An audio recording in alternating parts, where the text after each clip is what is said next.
I sat there at the kitchen table, the dim light above casting shadows on the notepad in front of me. My pencil scratched numbers into the margins like it was some kind of desperate prayer. Money was tight, tighter than it had been in years, and I'd been doing the numbers over and over, trying to make sense of it all. A family trip? Forget it.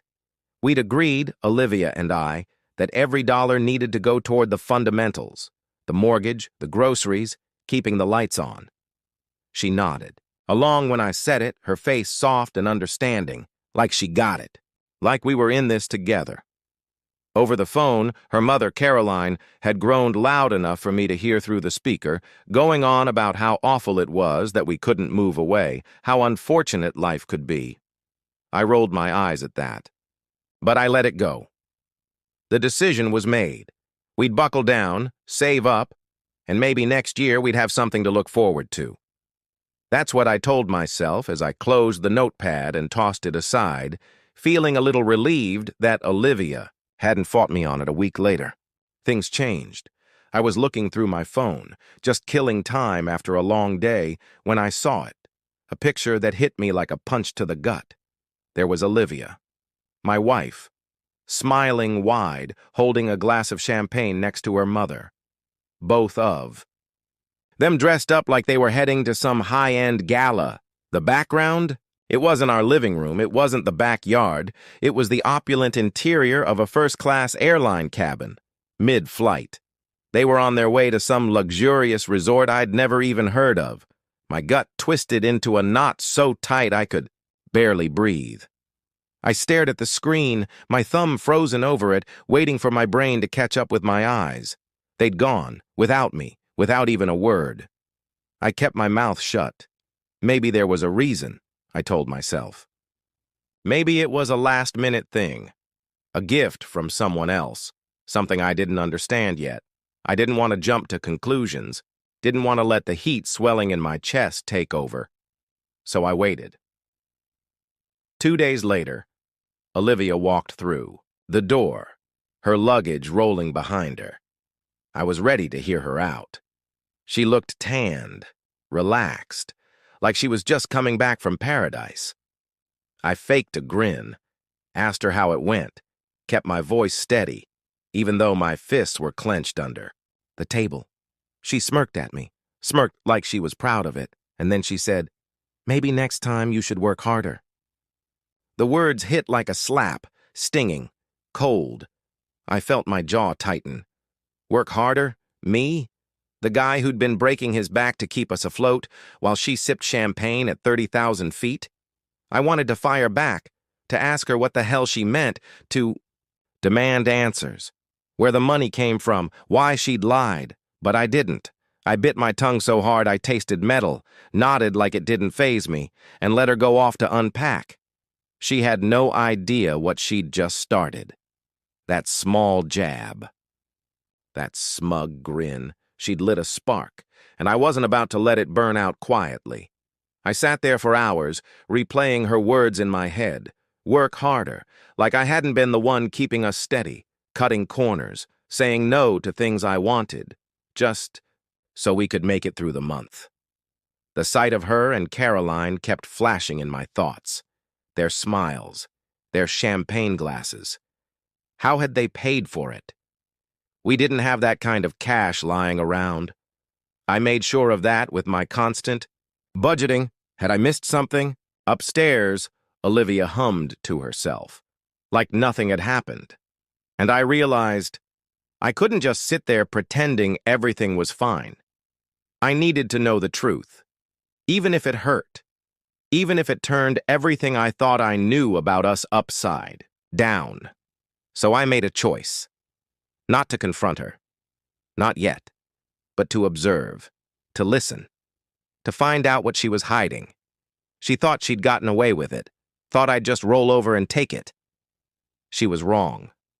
This was only the beginning. That night, I couldn't sleep. The house was quiet. That kind of silence that makes your thoughts too loud to ignore. I sat in the dark, staring at nothing, the same question pounding in my head. How long had she been lying to me? I had to know. So I grabbed my laptop, logged into our bank account. My fingers trembled on the keys. Half expecting to find nothing, but there it was, a huge transfer, straight to Caroline's account, just days before they left. Hundreds. More than we could spare. I stared at the numbers, my stomach turning to lead.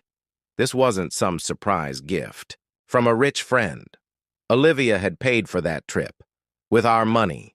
The same money she'd agreed we needed for the mortgage, the groceries, keeping the lights on. But it didn't stop there. I kept digging, and the more I found, the worse it got. Small transfers, hidden ones, trickling into an account I didn't recognize. Coffee shop purchases I'd never made, online shopping sprees, dinners at restaurants we never went to. She'd been at this for months, building her own little hoard. She hadn't just lied to me, she'd been bleeding me dry. I wanted to march upstairs, wake her up, demand to know why. Why she lied, why she thought she could get away with it, but I didn't.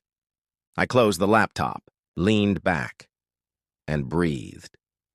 Confronting her now would only give her a chance to spin another lie, to twist it back on me. No. I had the proof now. Screenshots, statements, dates. She didn't know I'd seen it, didn't know I was onto her. That was my advantage, and I wasn't going to waste it.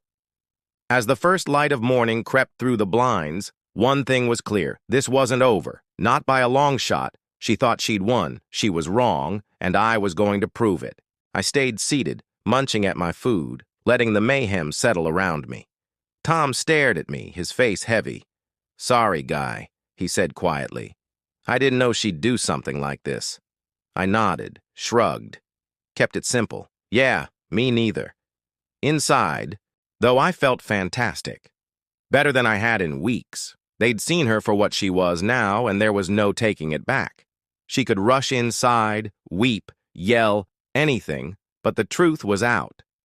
And it was mine to wield. This was just the start, and I was ready for whatever came next. I watched Olivia storm off into her sister's house, the screen door smashing shut behind her. I stayed just where I was, at that picnic table. The backyard was still humming with tension, like the air itself was holding its breath after what I'd just done. Jen was murmuring under her breath, reading over the documents I'd laid out neatly. Mike just sat there, arms crossed, shaking his head. Tom, Olivia's dad, kept staring at the point where she disappeared, his face a mix of fury and disappointment. Caroline had followed her inside, her high-pitched explanations fading as they walked. But out here, the family was already turning on them. I didn't say anything. Just let it play out. Plucking at the cold fries on my plate, I felt the weight of their eyes on me. They didn't know what to say, and I didn't need them to. The truth was doing its work. Jen was the first to break the stillness, her voice sharp and loud enough to carry. "She's so selfish," she muttered, flinging a bank statement back onto the table. "I can't believe she'd do this to you." "And with Mom egging her on, too," Mike added, leaning forward now, his elbows on the table. "Yeah, man, that's low. Taking your money like that after you guys agreed to save, that's messed up." I shrugged, maintaining my tone even. "Guess I wasn't part of the plan," I stated. That earned a grim grin out of him. Tom didn't laugh, though. He simply scratched his forehead, looking older than I'd ever seen him. "I raised her better than this," he whispered, more to himself than to me. "And Caroline, God, I should have seen this coming." His words hung there, heavy, and I could sense he was blaming himself a little, even though this was all on them. At the other end of the table, friends were whispering, stealing glances my way. Some shaking their heads, others murmuring about how shady it was. I caught bits in sections. First class, truly. Poor guy didn't even know. And it felt amazing, in a strange way. Not the sympathy, but the fact that Olivia couldn't hide any longer. Her immaculate little image was breaking, and everyone could see it. Jen turned to me, her eyes fierce. "You're not letting this slip, are you?" she pressed. "She can't just walk away from this." I caught her stare, keeping my face steady. "I'm handling it," I murmured. "Easy as that?" And she nodded, like she trusted me to make it right. Tom glanced up at me then, his voice gruff. "You should have told me sooner, son. I'd have straightened her out." I just nodded back. No point in explaining. I'd only figured it out myself a week ago. He was on my side now, and that's what mattered. Inside, I could hear raised voices, Olivia and Caroline presumably bickering about what to do next. Half of me wanted to walk in there, see the panic on their faces. But I stayed put. Let them stew. Suddenly, the door swung open, and Olivia marched back. Out. Her cheeks flushed. Her eyes locked on me. She didn't sit down, just stood there, hands on her hips, looking like I'd broken some boundary. "You set me up," she snarled, loud enough for everyone to hear, but focused right at me. The noise halted again. All eyes on us. I leaned back in my chair, calm as could be, and looked up at her. "No, Olivia," I said, my voice steady. "You did that to yourself." Her mouth opened, then shut. Like she couldn't find the words. She wasn't used to me pushing. "Back. Not like this." The family jumped in before she could try again. Jen snorted, rolling her eyes. "Oh, please, Liv. You got caught, that's all. Don't act like he's the villain here." Mike chipped in, his tone flat. "You took his money, lied about it. What did you expect him to do? Applaud you?" Tom didn't say anything, just stared at her, his displeasure stronger than words. Caroline popped her head out then, still in the doorway, trying to back her up. "It's not that simple. You're all blowing this out of But Tom cut her off, his voice loud. "Caroline, you're